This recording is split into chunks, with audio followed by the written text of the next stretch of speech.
Thank you very much, and thank you for having me among the panel today to present some of the findings of the SDGs.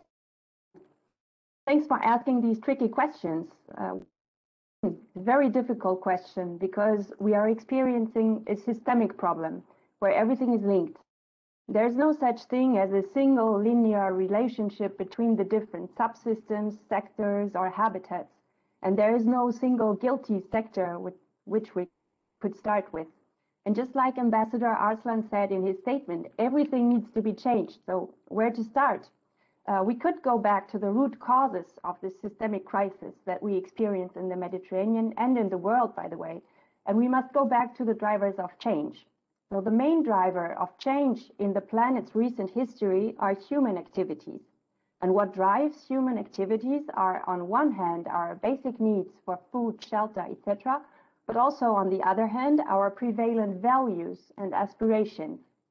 In our current society, these dominant values and aspirations include systemic incoherencies with sustainability, the accumulation of material things to a certain social status, the frequent renewal of cars, smartphones, furniture, etc., and therefore our values translate into unsustainable consumption and production patterns. So if there's one thing to start with, one place to begin for a green renaissance, it's our collective mindset that we will need to move.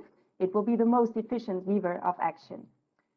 So on this slide that we see now here, the SoED clearly shows how the Mediterranean accumulates unique and vulnerable resources that are increasingly under pressure.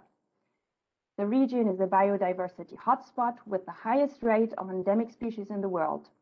The region is also a cultural hotspot, hosting more than 190 UNESCO World Heritage Sites.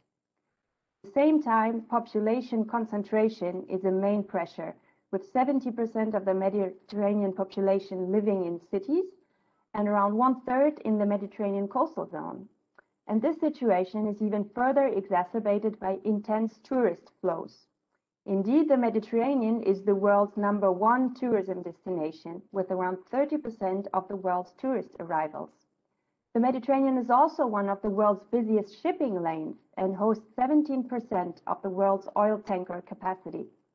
This number of effects: air and water pollution, underwater noise, collisions, land take by port infrastructure, etc. And even without climate change, the unique natural characteristics of the Mediterranean are already under pressure. Now, on the next slide, we see that climate change further exacerbates the situation and already shows its effects today. So the first ever Mediterranean assessment report provides the most comprehensive and recent picture of climate and environmental change. This MAR1 report has been developed by MEDEC, the Mediterranean Network of Experts on Climate and Environmental Change, which is hosted by Bleu. And the MAR1 report, described like the sister reports by Gaetano earlier in this intervention, they have been developed really in close coordination, so the findings are aligned. The air in the Mediterranean has already warmed by more than 1.5 degrees. And it is projected to reach around 2.2 degrees when the world will reach the 1.5 threshold at around 2040. Seawater has also already warmed at around almost 0.5 degree, and it could reach 3.5 degrees warming by the end of the century. And at the same time, the sea level will rise by up to 2.5 meters according to some projections, putting at risk more than 20 million people that live at altitudes below 5 meters in the Mediterranean. So many of the mentioned heritage sites are also located at low altitudes and are at risk of erosion or flooding due to sea level rise. And the lagoon of Venice is the most prominent example for this risk. Now let's wrap this up on the next slide. Despite these alarming statements, we must recognize that the mobilization of stakeholders made it possible to achieve progress in certain areas, if compared to no intervention scenarios. This is true, for example, for bathing water quality, which has improved in many places, or for accidents at sea that involve oil or hazardous or noxious substances. These have largely decreased, and it's mainly thanks to international efforts under the Barcelona Convention and our sister regional activity center, REMPAC, here in the Mediterranean. But however, these areas of progress have not been sufficient to reduce pressures and degradation of the Mediterranean. They have not allowed Mediterranean coastal populations to adapt to current and projected environmental and climate change and to increase their resilience. We're not on track to achieve neither the good environmental status of the Mediterranean Sea nor the SDGs by 2030.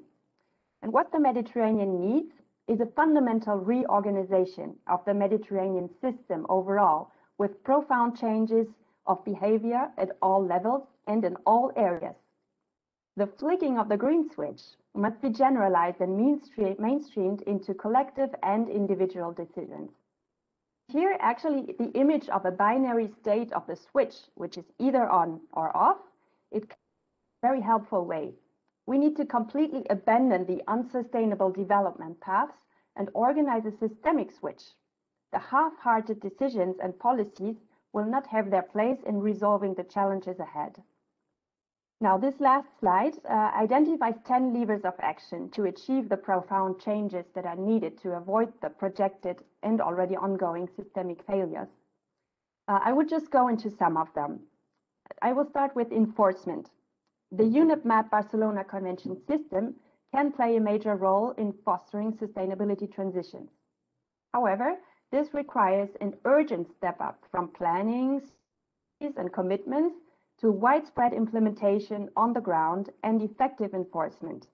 In fact, the implementation and enforcement of commitments are lagging far behind the ambition of commonly agreed, well-informed and appropriate objectives and measures. What we experience is a huge implementation gap. And therefore, doing what we say we would do is one of the main levers to activate for decision makers at the national level, but also regionally and locally. The next lever of action I will dig into a little bit is foresight. Let's take the question of the green switch to the image of the light switch on or off. So when we are about to flick the light switch, we know what to expect after we have pushed the button. The light will go on. And this is much less true for the green switch. We do have some kind of collective imaginary of the dark state, let's say, which is not flicked. That will be a dark picture of multiple crises, collapse, flooding, mass extinctions, etc. We have a much more vague idea of what the green state could be. It is expressed in the SDGs, in the Mediterranean Strategy for Sustainable Development, but actually the narrative of what life would be like is missing. And this is a crucial gap because the human mind needs some kind of representation of a situation in order to actually find ways to get there. In addition, a national decision maker will have to deal with trade-offs that exist between different objectives, also within the SDGs, and that depend on the local conditions. So the most prominent trade-offs that between SDGs are located, for example, between economic objectives and environmental ones. And after all, the picture of a green state is not so clear, and flicking the switch comes with a high number of uncertainties and unknown situations. This is why within the UNEP Barcelona Convention system, we are now working on a foresight exercise that we call MED 2050, which has regional but also local implementations. Local implementations are in Morocco on the watershed level and in the Région Sud, a French region that borders the Mediterranean. The aim of MED 2050 is to shed light on possible futures and to propose to come up with alternative shared narratives or representations of the future to the current off state, the dark state of the switch. So I will stop here for now, but I would like to stress that we at Plan Bleu and the UNEP Barcelona Convention system are looking forward to further working together with our contracting parties on flicking this switch and to step up to our shared responsibility, which is the objective of the Barcelona Convention, actually, to preserve and sustainably develop the common heritage for the benefit and enjoyment of present and future generations. So next stop will be at COP22. Thank you.